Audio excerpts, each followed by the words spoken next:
lot of the concerns concerning the Anti-Counterfeiting Trade Agreement the ALDE had, well, the Commission sort of comforted us that these worries should not be taken too serious because they will stick within the boundaries of the acquis communautaire.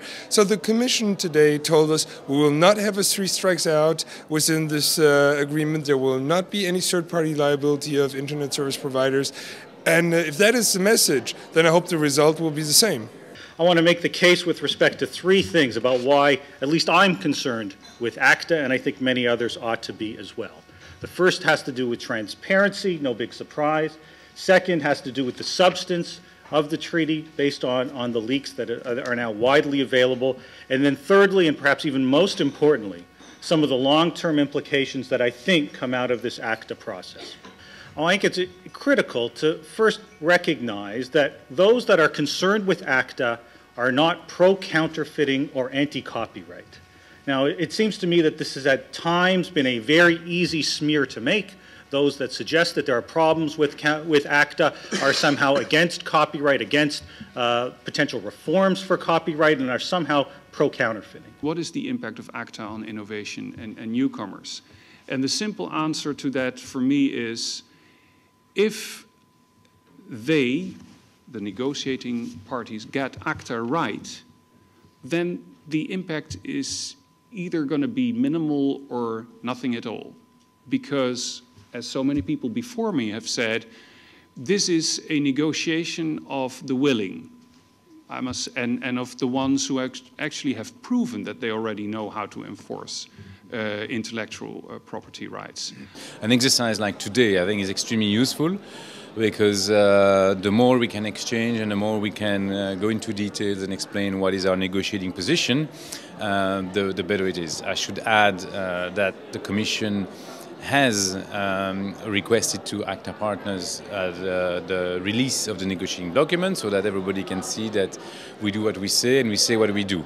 And we hope that in the next round in New Zealand next week, we will have the agreement of the other parties to do so.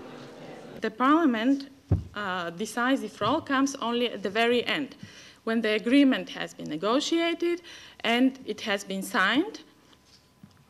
But through Article 218(6), now it's clear that the consent is required for all agreements in the field of which ordinary legislative procedure applies internally, which changes a lot the situation in relation to the pre-Lisbon, because now, of course, the Commission knows even before they propose the draft negotiating directives whether they will need the Parliament consent or not. The ISPs have little capacity to mount any kind of defence on your behalf.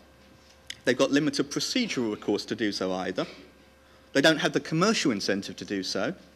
And, by the way, these things are also undermining the ISP's rights themselves. When a copyright holder complains that copyright has been infringed by an end user and says that the ISP must do something about it, whatever that measure might be, the accused, the internet user, has got a variety of defences that they could make. The Acta agreement is supposed to deal with the prevention of trade in fake medicine, counterfeit batteries, for example. And such trade in fake medicine and other products is a real hazard for people.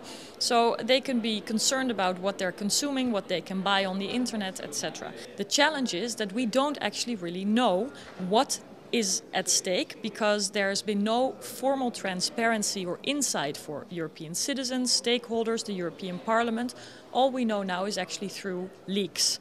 And so what we've asked on behalf of all those Europeans who were here today, but who were also at home, is that there be more transparency in the stake, in the starting point that the European Commission goes into these Acta negotiations with.